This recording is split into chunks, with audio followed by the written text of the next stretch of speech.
하나님께 찬양 올려드리겠습니다. 사랑과 은혜가 풍성하신 아버지 하나님, 우리가 무엇이간데 우리를 사랑하여 주셔서 크신 사랑과 은혜로 덧입혀 주시고 이 하나를 하나님의 은혜 가운데 살게 하셨다가 하나님의 성전 우리를 불러주셔서 좋으신 하나님, 사랑의 하나님, 거룩하신 하나님을 향하여서 예배하게 하시니 감사합니다. 이 예배에 우리의 마음과 정성을 담게 하시고 오직 하나님 한 분만 예배하는 귀하고 복된 예배 되시도록 도와주시옵소서. 예수님의 이름으로 기도드리옵나이다. 아멘. 찬송가 478장입니다.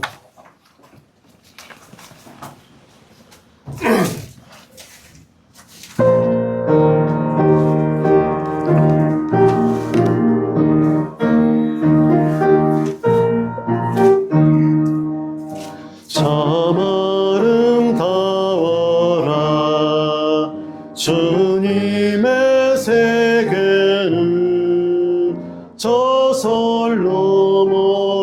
옷보다 더 고운 백합화 주 찬송하는 듯 저 맑은 새소리 내 아버지의 지으신 그 솜씨 깊도다. 참 아름다워라. 주님의 세계는 저 아침 해와 저녁 놀 밤하늘 빛난 별 망망한 바다와 늘 푸른 봉우리 다 주 하나님 영광을 잘 드러내도다. 참 아름다워라. 주님의 세계는 저 산에 부는 바람과 잔잔한 시냇물 그 소리 가운데 주 음성 들리니 주 하나님의 큰 뜻을 다 알듯 하도다. 아멘. 하나님께서 만드신 이 세상은 참 아름다운 세상입니다. 하나님께서 우리를 창조하실 때 얼마나 아름답게 창조하셨겠습니까? 우리가 살아갈 때 하나님께서 창조하신 그 아름다운 형상대로 이 땅에서 예수님의 제자로 살아갈 수 있도록 기도하겠습니다.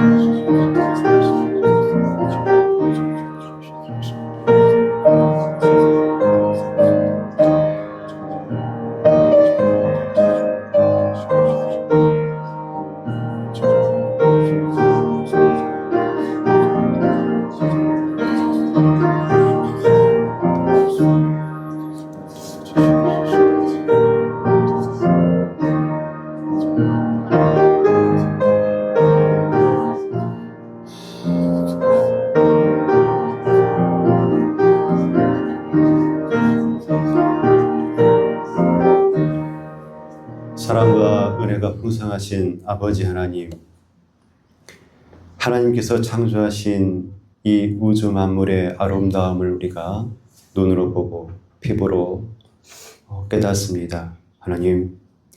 하나님께서 아름답게 이 세상을 창조하셨던 것처럼 우리를 아름답고 귀하게 하나님의 형상대로 지으신 줄로 믿습니다. 하나님, 우리를 불쌍히 여겨주셔서 우리의 모든 죄악과 허물들을 성령의 불로 태우시고 우리를 정결케 하여 주셔서 하나님 보시기에 아름다운 주의 백성으로서의 삶을 살게 하시고 예수의 제자로서의 삶을 온전히 감당하는 주의 백성들, 예수님의 제자들이 다 그리스도 하나님 도와주시옵소서. 예수님의 이름으로 기도드리옵나이다. 아멘. 478장 한 번 더 찬양하겠습니다.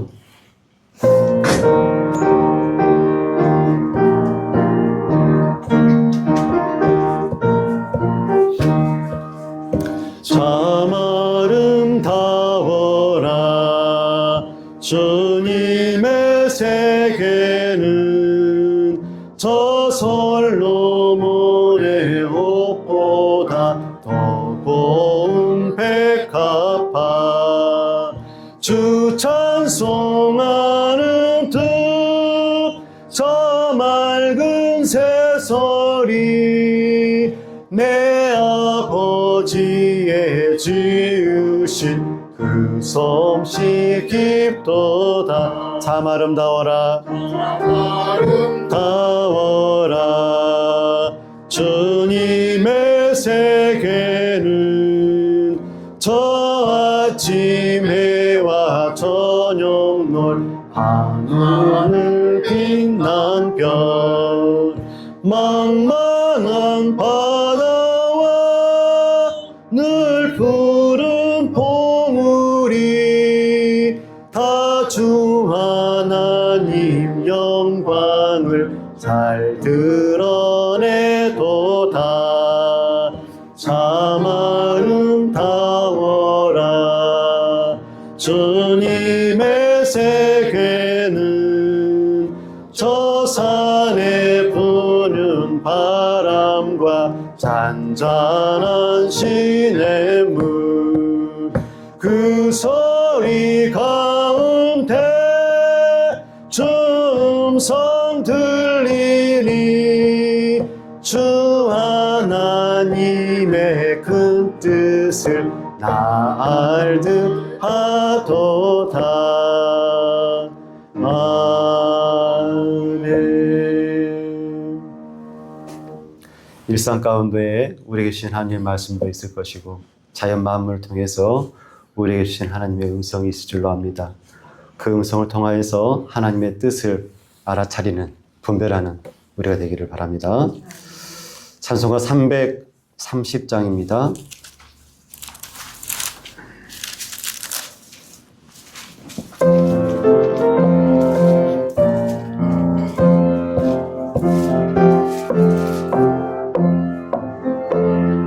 어둠 밤 시대리니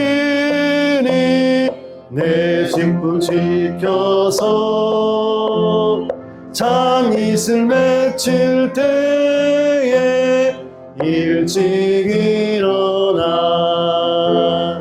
해 돋는 아침부터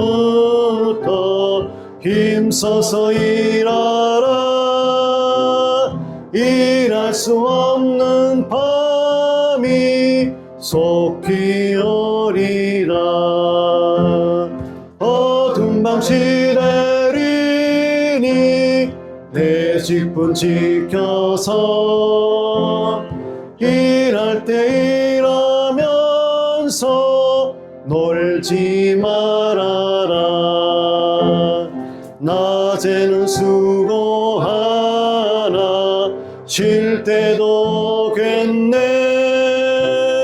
일할 수 없는 밤이 속히 오리라. 어둠 밤 시내리니 내 직분 지켜서 지는 해 빗긴 볕에 힘써 일하고 그 빛이 닿아서 어둡게 되어도 할 수만 있는 대로 힘써 일하라. 우리의 존재 이유가 하나님께 영광을 올려드린 것이라고 우리가 함께 묵상했었죠. 하나님, 우리가 우리에게 허락하신 인생 가운데 살아가면서 오직 하나님을 영화롭게 하고 하나님께서 우리에게 맡겨주신 그 귀한 사명들 잘 감당하게 해달라고 함께 기도하겠습니다.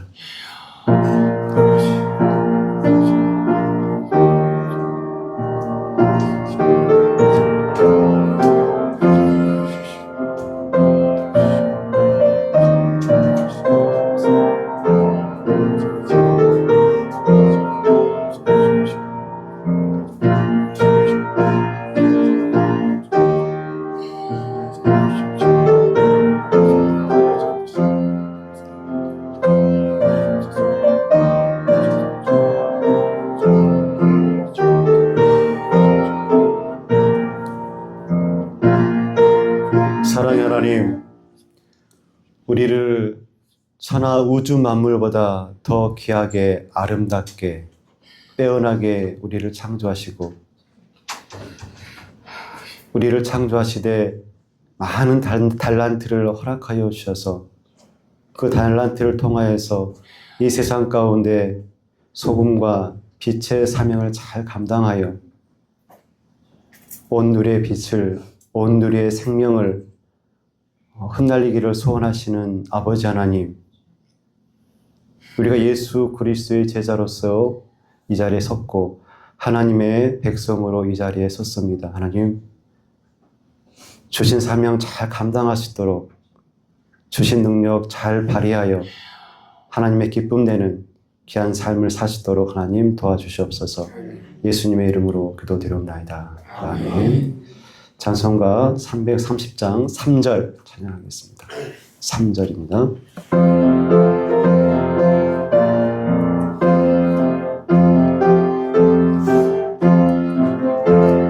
어두운 밤 시대리니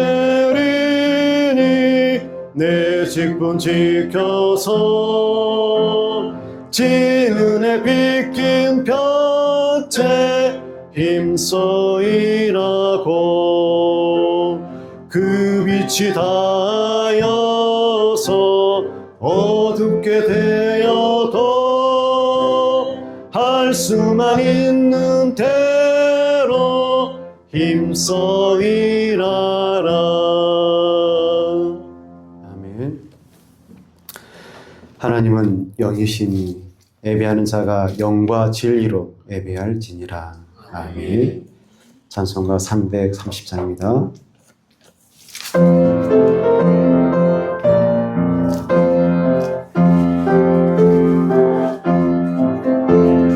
어두운 밤 시대리니 내 직분 지켜서 잔잇을 맺힐 때에 일찍 일어나 해 돋는 아침부터 힘써서 일하라. 일할 수 없는 밤이 속히 오리라. 어두운 밤 시대리니 내 직분 지켜서 일할 때 일하면서 놀지 말아라. 낮에는 수고하라. 쉴 때도 오겠네. 일할 수 없는 밤이 속히 오리라. 어두운 밤 시대리니 내 직분 지켜서 진은에 빗긴 벽체 힘써 일하고 그 빛이 닿아여서 어둡게 되어도 할 수만 있는 대로 힘써 일하라. 이 시간 기도할 때에 주기도로 다 함께 기도하겠습니다. 하늘에 계신 우리 아버지, 아버지의 이름을 거룩하게 하시며 아버지의 나라가 오게 하시며 아버지의 뜻이 하늘에서와 같이 땅에서도 이루어지게 하소서. 오늘 우리에게 일용할 양식을 주시고 우리가 우리에게 잘못한 사람을 용서하여 준 것 같이 우리 죄를 용서하여 주시고 우리를 시험에 빠지지 않게 하시고 악에서 구하소서. 나라와 권능과 영광이 영원히 아버지의 것입니다. 아멘.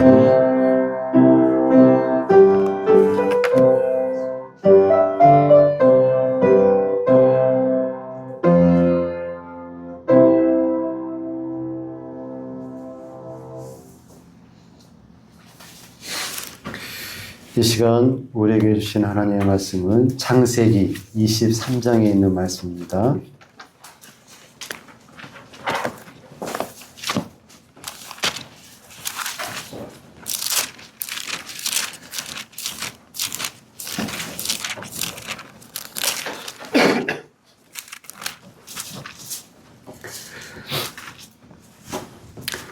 창세기 23장 1절에서 마지막 절까지 보겠습니다. 교독하겠습니다. 창세기 23장 1절에서 마지막 절까지 교독하겠습니다. 사라가 127세를 살았으니 이것이 곧 사라가 누린 횟수라. 사라가 가나안 땅 헤브론으로 기라스로에서 죽음에 아브라함이 들어가서 사라를 위하여 슬퍼하며 애통하다. 그 시신 앞에서 일어나 나가서 해 족속에게 말하여 이르되 나는 당신들의 나라로 거론을 정하니 당신들 중에서 내게 대장할 소유를 주시고 내가 나의 죽은 자를 내 앞에서 내어다가 장사하게 하시고 해 족속이 아브라함에게 대답하여 이르되 내 주여 들으소서. 당신은 우리 가운데 있는 하나님의 세우신 지도자이시니 우리 묘실 중에서 좋은 것을 택하여 당신의 죽은 자를 장사하소서. 우리 중에서 자기 묘실에 당신의 죽은 자 장사함을 금할 자가 없으시니. 아브라함이 일어나 그 땅 주민 헷 족속을 향하여 몸을 굽히고 그들에게 말하여 이르되 나와 나의 죽은 자를 내 앞에서 내어다가 장사하게 하는 일이 당신의 묘실인데 내 그녀가 또 나를 위하여 수하여 내 무릎을 위하여 그가 그의 밭머리에 있는 그의 막벨라 굴을 내게 주도록 하되 충분한 대가를 받고 그 굴을 내게 주어 당신들 중에서 매장할 소유주가 되게 하기를 원하노라 하매 헤브론이 해쳐서 죽는 자이니 그가 해쳐서 소문에 들어온 모든 자가 있는 데서 아브라함이 대답하여 이르되 내 주여 그리 마시고 내 말을 들으소서. 내가 그 밭을 당신에게 드리고 그 속의 굴도 내가 당신에게 드리되 내가 내 동족 앞에서 당신에게 드리오니 당신의 죽은 자를 장사하소서. 아브라함이 이에 그 땅의 백성 앞에서 몸을 굴리고 그 땅의 백성이 듣는 데서 에브론에게 말하여 이르되 당신이 합당히 여기면 청하건대 내 말을 들으시오. 내가 그 밭 값을 당신에게 주리니 당신은 내게서 받으시오. 내가 나의 죽은 자를 거기 장사하겠노라. 에브론이 아브라함에게 대답하여 이르되 내 말을 들으소서. 땅값은 은 400세겔이나 그것이 나와 당신 사이에 무슨 문제가 되리이까. 당신의 죽은 자를 장사하소서. 아브라함이 에브론을 말하라. 에브론의 족속이 있는 데서 말하라. 상인의 유명한 사세를 따라 에브론으로 죽었더니 마므레 앞 막벨라에 있는 에브론의 밭 곧 그 밭과 거기에 속한 굴과 그 밭과 그 주위에 둘린 모든 나무가 수문에 들어온 족속이 그런 데서 아브라함을 함정하니라. 그 후에 아브라함이 그 아내 사라를 가나안 땅 마므레 앞 막벨라 밭 굴에 장사하였더라. 마므레는 곧 헤브론이라. 이와 같이 이 밭과 거기에 속한 우리 족속으로 아브라함이 매장할 소유주로 함정하였다. 아멘. 오늘 시간하고 다음 시간에 걸쳐서 이 본문을 가지고 두 번에 걸쳐서 말씀을 함께 나누고자 합니다. 아브라함이라는 인물을 떠올릴 때 가장 먼저 떠오르는 성구가 있습니까? 아브라함 할 때 있죠? 창세기 12장 1절에서 2절 말씀. 여호와께서 아브라함에게 이르시되 너는 너의 고향 친척과 아버지 집을 떠나서 내가 내게 보일 땅으로 가라. 내가 너로 큰 민족을 이루고 내게 복을 주어 내 이름을 창대하게 하리니 너는 복이 될지라. 아멘. 아브라함을 아브라함 되게 했던 여러 가지 사건이 있죠. 뭐가 있을까요, 여러분? 아브라함을 아브라함 되게 했던 여러 가지 사건들이 많이 있었죠. 맨 먼저 방금 읽었던 12장 1절에서 2절 말씀, 부르심에 대한 그런 사건들이 있었고, 또 뭐가 있습니까? 기근으로 애굽으로 내려가고, 또 롯과 분리되어서 먼저 땅에 대한 선택권을 롯에게 줬던 그런 멋진 일들이 있었고, 언약을 체결하고 할례를 받고, 또 이삭을 번제로 드리는 어마어마한 믿음을 아브라함이 드러내죠. 그리고 오늘 본문에서 등장하는 막벨라 굴을 사는 그런 여러 가지 일련의 사건들을 통하여서 아브라함이 믿음이 더욱 성장하고 믿음의 조상으로서의 삶을 살게 되어지죠. 아브라함을 복의 근원이요 믿음의 조상으로 정의를 할 때 무엇이 아브라함으로 하여금 복의 근원이 되고 믿음의 조상으로서의 아브라함이 되게 했을까? 무엇이? 이 질문은 곧 하나님의 백성으로서의 나의 나됨에 대한 물음과 동일한 질문일 것 같습니다. 무엇이 복의 근원이요 믿음의 조상으로서의 아브라함을 되게 했을까? 뭐라고 생각하십니까? 믿음의 조상 뭐죠? 순종, 믿음입니다. 믿음. 이삭을 드렸던 아브라함에게 하나님이 하신 말씀이 있습니다. 창세기 22장 12절 말씀입니다. 사자가 이르시되 그 아이에게 내 손을 대지 말라. 그에게 아무 일도 하지 말라.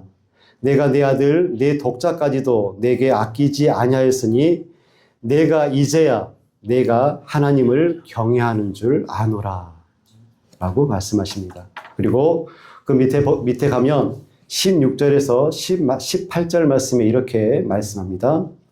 이르시되 여호와께서 이르시기를 내가 나를 가리켜 맹세하노니 내가 이같이 행하여 내 아들 내 독자까지도 아끼지 아니하였은즉 내가 내게 큰 복을 주고 내 씨가 크게 번성하여 하늘의 별과 같고 바닷가의 모래와 같게 하리니 내 씨가 그 대적의 성문을 차지하리라.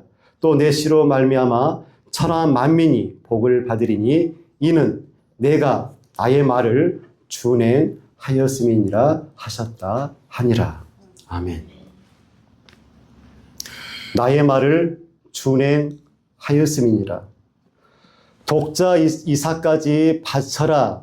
그 말까지도 준행한 그 믿음이 아브라함을 복의 통로로 되게 했다는 말씀이죠. 오늘 본문은 복의 통로였던 아브라함의 또 하나의 믿음에 대해서 또 하나의 행동에 대해서 잘 드러내주고 있습니다. 사라가 죽었죠. 몇 세에 죽었습니까? 127세에 죽습니다. 오늘 본문 창세기 23장을 구성하고 있는 말씀을 보면 사라의 죽음을 1절로 기술하고 나머지 19절을 매장지 막벨라 굴을 사는 그런 과정, 그런 아브라함의 행동에 대해서 19절까지 소술하고 있는 모습을 보게 되어집니다. 2절 말씀을 보면 사라가 가나안 땅, 어느 땅이요? 가나안 땅 헤브론 곧 기랏 아르바에서 죽음에 아브라함이 들어가서 사라를 위하여 슬퍼하며 애통하다가 라고 기록하고 있습니다. 아브라함의 아내 사라가 가나안 땅 헤브론 곧 기랏 아르바에서 죽었습니다. 아브라함이 얼마나 슬펐겠습니까? 슬퍼하면서 애통했겠죠. 본토 친척 아비집을 떠나서 갈대아 우르에서 가나안까지 2,000km를 함께 걸어온 아내 사라, 그리고 사라가 90세 노년에 독자 이삭을 낳았죠. 90세 되기까지 얼마나 외로웠을까. 열국의 어미로서 외롭고 고독한 삶을 살았던 그 사라가 죽었죠. 그래서 슬퍼하고 애통합니다. 그런데 정작 성경 본문은 사라의 죽음을 한 절로 요약하고 아브라함의 행동과 아브라함의 믿음에 대해서 초점을 맞추고 있습니다. 아브라함의 말을 한번 들어보십시오. 3절과 4절 말씀입니다. 그 시신 앞에서 일어나 나가서 헷 족속에게 말하여 이르되 나는 당신들 중에 나그네요 거류하는 자이니 당신들 중에서 내게 매장할 소유주를 주어 내가 나의 죽은 자를 내 앞에서 내어다가 장사하게 하시오. 믿음의 사람 아브라함의 자기 증언 뭐라고 말씀하고 있죠? 나는 나그네요 거룩하는 자입니다 라고 말하고 있죠. 나는 나그네입니다. 나는 거류민입니다 라고 아브라함이 말하고 있습니다. 거류하는 자, 거류민의 정의, 외국에서 이쪽으로 와서 그 땅에 속해 살고 있지만 소유권과 시민이 없는 사람을 거류하는 자, 거류민이라고 부르고 있습니다. 아브라함은 가나안에 살면서 나그네였고 거류민이었습니다. 정말 그렇습니까? 그런 것 같기도 하고 아닌 것 같기도 합니다. 여러분, 아브라함이 가나안에서 몇 년 동안 살았을까요? 한 30년 살았습니까? 50년? 몇 년 살았을까요? 갈대아 우르를 떠나올 때 아브라함 나이가 75세였고 아브라함이 죽은 횟수가 175살이었습니다. 그럼 가나안과 그 인근 지역에서 살았던 횟수가 얼마죠?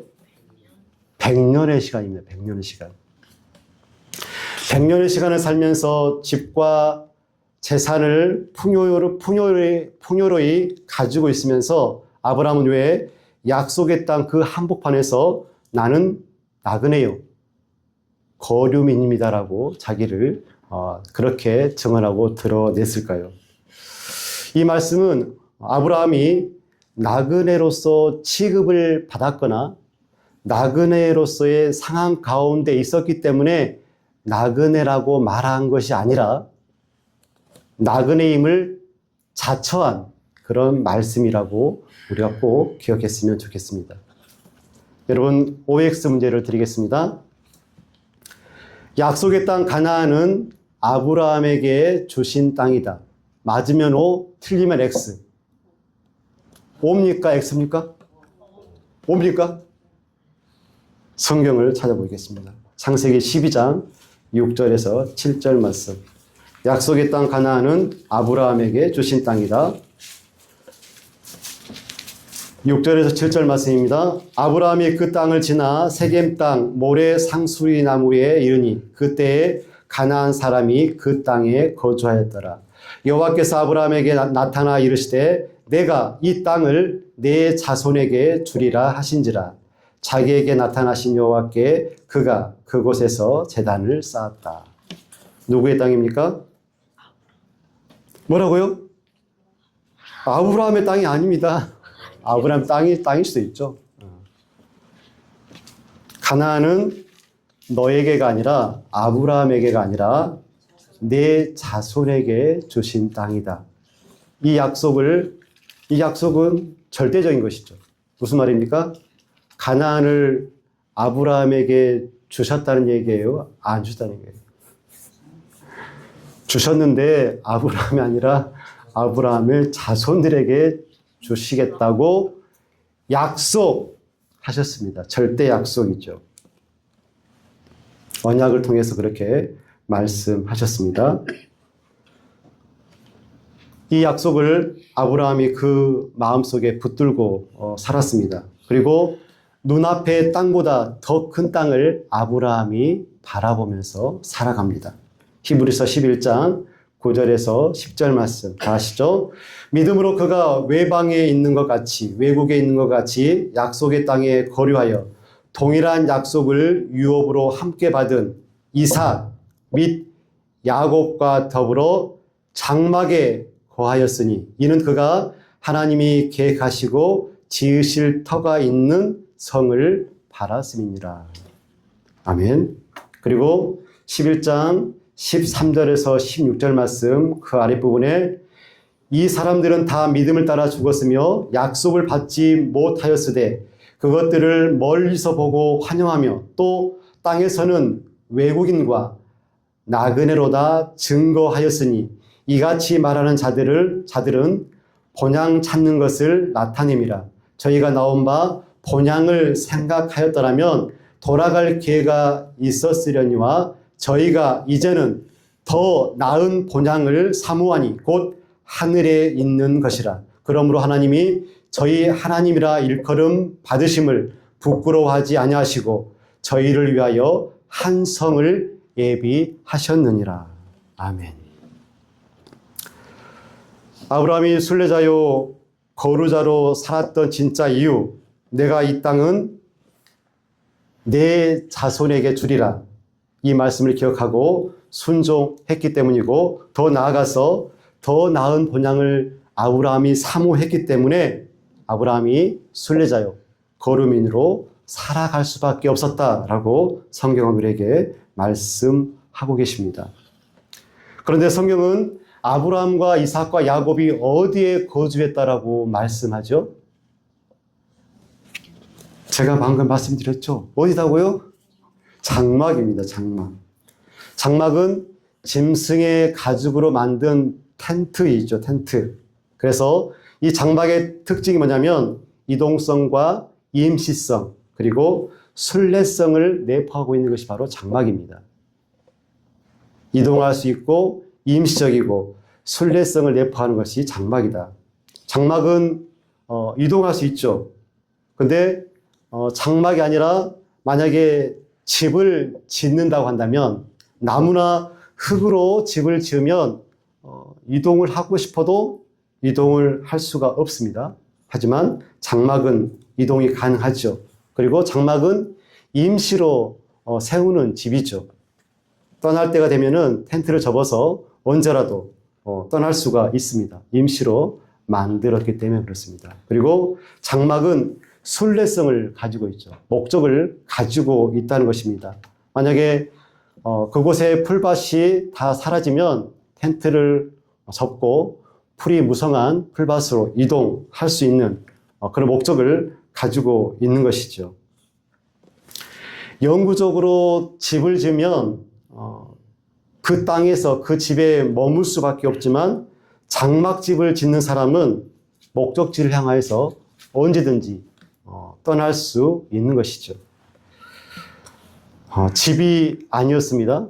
아브라함과 이삭과 야곱이 지었던 집은 영구적인 집이 아니고 텐트, 장막이었죠. 그리고 자발적 나그네였고, 그리고 자발적 거루민의 삶을 살았던 이들이 바로 이 세 족장이었습니다. 그리고 말씀에 의거하여서 언제라도 하나님께서 떠나라, 이동해라 라고 말씀하시면 더 좋은 목적지, 더 좋은 본향을 향하여서 언제든지 나아갈 수 있었던 이들이 바로 아브라함과 이삭과 야곱이었고 그들의 삶이었음을 우리가 기억해야 되겠습니다.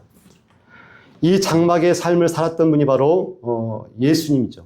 예수님에게서 분명하게 드러납니다. 예수님께서 하루는 길을 가시는데 한 사람이 와서 제가 예수님의 뒤를 따르겠습니다. 예수님의 제자가 되겠습니다라고 말을 할 때 예수님께서 그에게 그렇게 말씀하셨습니다. 여우도 굴이 있고 새도 거처가 있으되 인자는 머리 둘 곳이 없다라고 말씀하셨습니다. 뭐가 없다겠죠? 머리 둘 곳이 없다. 의도적으로 머물 곳을 만들지 않는 삶을 예수님께서 선택하시고 그렇게 사셨습니다. 미물인 여우도 굴이 있고 새도 둥지가 있고 짐승들도 다 저마다 집이 있고 둥지가 있는데 하나님의 아들이신 예수님은 일부러 머리 둘 곳을 두지 않는 그런 삶을 사셨습니다. 왜 그렇게 사셨을까? 이 땅에 뿌리를 내리는 삶을 원하시는 것이 아니라 하나님 나라를 향한 삶이 무엇인지 우리들에게 가르쳐 주시기 위해서 그렇습니다. 사람들은 누구나 안정된 삶을 살기를 원하시죠. 자리를 잡고 기반을 만들고 내 것을 쌓고 그렇게 살기를 희망하면서 삽니다. 근데 예수님은 그런 것들을 붙들지 않고 사셨습니다. 예수님은 머리 둘 곳이 없이 그렇게 사셨죠. 그런 우리는 자꾸만 머리 둘 곳을 만들며 살아갑니다. 집이 있고 세컨 하우스를 지으려고 그렇게 고민하고 살지요. 주님은 장막을 치며 그렇게 돌아다니셨는데 우리는 집을 짓고 계속해서 안주하고 머물며 살기를 소원합니다. 주님은 붙들지 않으셨는데 우리는 점점 많은 것들을 붙들고 살아가려고 하고 있지 않는지 한번 생각해 봤으면 좋겠습니다. 사랑하는 성도 여러분, 신앙이라는 것은 어디에 사는 것이 아니라 어디를 향하여 살아가고 있는지를 묻는 것이 신앙인 것 같습니다. 약속의 땅에서, 약속의 땅 어디죠? 가나안. 그 가나안에서 집이 아닌 장막을 짓고 더 나은 본향을 바라보면서 살았던 그 아브라함의 신앙과 믿음을 우리가 꼭 본받았으면 좋겠습니다. 예수님께서 머리 둘 곳을 두지 않고 사시고 사역을 했던 이유는 제자의 길이 무엇인지 분명히 보여주기 위해서 그렇게 하셨습니다. 예수님을 따르겠다고 했던 그 사람의 심중에는 예수님을 따르면 어쩌면 좀 더 안정적이고 큰 영광을 볼 수 있겠다라는 그런 마음이 있었을지도 모르겠습니다. 그 마음을 향하여서 예수님께서 말씀하시죠. 인자는 머리 둘 곳이 없다. 너는 머리 둘 곳을 나에게서 찾는가 본데 인자는 머리 둘 곳이 없다. 그렇게 말씀하시죠. 이 말씀은 나를 따라오는 길이 어떤 길인지 분명하게 말씀해 주는 구절이라고 볼 수가 있겠죠. 예수님을 따르는 길, 어떤 길입니까? 편안해지는 길이 아니라 나의 평안과 편안을 내려놓는 길입니다. 집을 더 단단히 짓는 것이 아니라 장막을 치고 때를 따라 접고 다시 예수님과 함께 길을 떠나는 것이 바로 제자의 길이라고 볼 수가 있습니다. 예수님은 왜 머리 둘 곳 없는 그런 삶을 사셨을까? 이 땅이 우리의 마지막 자리가 아닌 것을 예수님께서 보여주시기 위해서 그렇습니다. 머리 둘 곳이 없다. 이 말은 어디를 향하여 살아가고 있는가를 분명하게 드러내주는 말씀입니다. 그래서 예수님의 삶은 늘 움직이는 삶, 그리고 밤낮으로 사역에 집중하는 삶이었고 붙잡히지 않는 그런 삶을 예수님께서 살아가셨습니다. 오늘을 살아가는 그리스도인 중에서 아브라함의 고백처럼 나는 나그네요, 거류하는 자입니다. 나는 그런 자기 인식을 가지고 살아가는 사람들이 얼마나 될까요? 우리는 분명 이 땅에 살고 있지만 이 땅에 속한 사람이 아닙니다. 그런 사람들이 바로 우리죠. 그래서 우리는 한번 스스로에게 물어봤으면 좋겠습니다. 내가 지금 살고 있는 이 집은 나에게 있어서 장막집인지 아니면 영원한 집인지 한번 물어봤으면 좋겠습니다. 사랑하는 성도 여러분, 이 땅에서 천년 만년 그렇게 살 것처럼 그렇게 붙들고 살아가지 않았으면 좋겠습니다. 우리가 살아가면서 물론 집도 필요하고 삶의 여러 가지 기반이 되는 것들 누리면서 살아가야 됩니다. 하지만 문제가 뭐죠? 그것들이 목적이 되어버리면 문제가 됩니다. 우리는 소유하며 누릴 수 있지만 거기에 묶여서는 안 되는 것이죠. 우리는 누릴 수 있지만 우리의 마음을 거기에 영원히 두어서는 안 될 것입니다. 그렇다면 나그네로 산다는 것은 어떤 의미를 가질까요, 여러분? 아무것도 가지지 않는 사람이 나그네입니까? 그런 삶이 나그네의 삶입니까? 진짜 무엇이 중요한지 알고 살아가는 사람이 나그네입니다. 뭐라고요? 진짜 무엇이 중요한지 알고 살아가는 사람이 나그네라는 것이죠. 목적지를 분명히 알고 가는 자가 나그네입니다. 그리고 그런 삶이 나그네의 삶이죠. 더 좋은 것, 더 나은 본향을 바라보며 그것을 선택하는 사람이 나그네입니다. 그래서 우리의 삶 속에서 이런 부분들이 조금씩 나타났으면 좋겠습니다. 떠나야 할 때 떠날 수 있는 자유함이 우리에게 있었으면 좋겠습니다. 보이지 않는 하나님의 약속을 더 신뢰하는 믿음의 삶을 살았으면 좋겠습니다. 아브라함은 장막에 살았죠. 왜냐하면 그의 시선이 하나님께서 준비하신 본향에 있었기 때문에 그렇습니다. 예수님은 왜 머리 둘 곳 없는 그런 삶을 몸소 본보여 주셨습니까?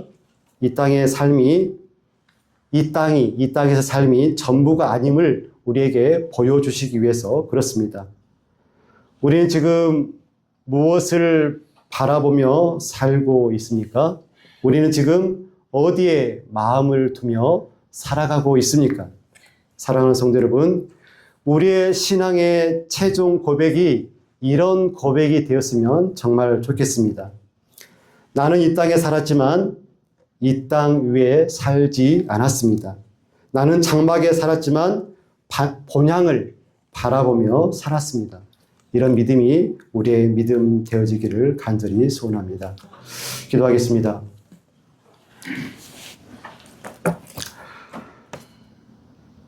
사랑과 은혜가 풍성하신 아버지 하나님, 이 시간 우리가 아브라함의 신앙과 아브라함의 믿음을 함께 묵상하고 마음에 새겼습니다. 하나님, 우리가 살아가면서 이 땅에 영구적인 집을 짓지 아니하고 아브라함처럼 장막을 짓는 그런 신앙 되어지기를 간절히 소원합니다. 무엇이 진짜인지 알게 하시고 우리의 목적지가 어디인지 정확히 알아가는 내 본향이 하늘에 있는 더 나은 본향임을 우리가 기억하며 살아가기를 간절히 소원합니다. 결국은 우리의 신앙이 나그네 신앙이요, 고려하는 이 땅에서의 삶임을 정확히 깨닫게 하시고 나그네 길 예수 그리스도와 친밀한 동행 가운데 복되고 여유 있는 삶을 살아갈 수 있도록 하나님 도와주시옵소서. 예수님의 이름으로 기도드리옵나이다. 아멘. 찬송가 478장입니다.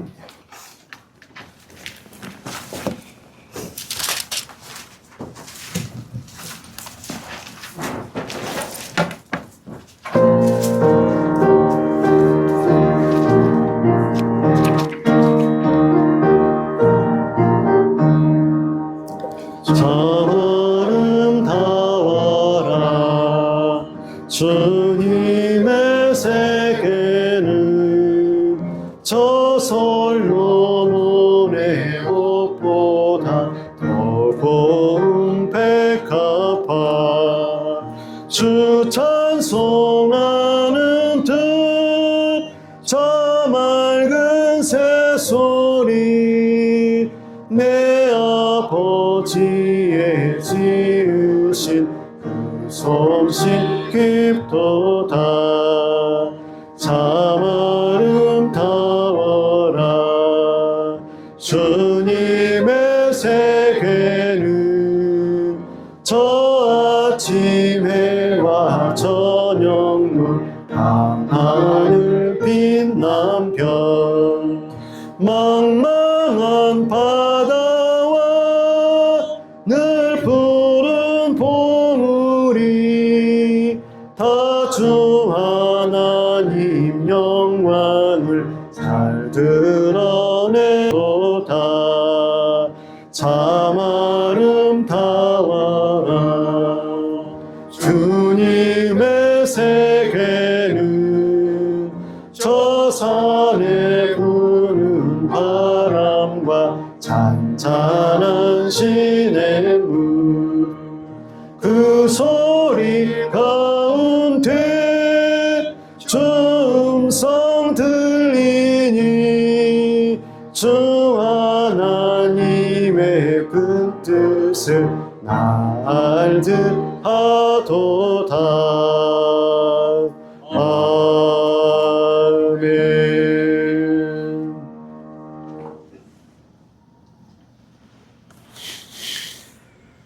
지금은 우리 구주 예수 그리스도의 크신 은혜와 하나님 아버지의 만극하신 사랑하심과 성령님의 감화감동 역사 교통하심이 약속의 땅 가나안 그 한복판에서 나는 나그네요, 나는 거류민이다라고 믿음의 고백을 했던 아브라함의 신앙을 본받아 이 땅에서 영구적인 집을 짓지 아니하고 아브라함과 이삭과 야곱이 졌던 그 장막을 짓고 하나님이 부르시면 부르시는 그 목적대로 그 목적을 향하여서 언제라도 예수 그리스도를 따라 나그네 길을 온전히 걸어가 완주하기를 소원하고 다짐하는 주의 사랑하시는 자녀들을 위해 지금부터 영원까지 함께 하시기를 간절히 축원드리옵나이다. 아멘.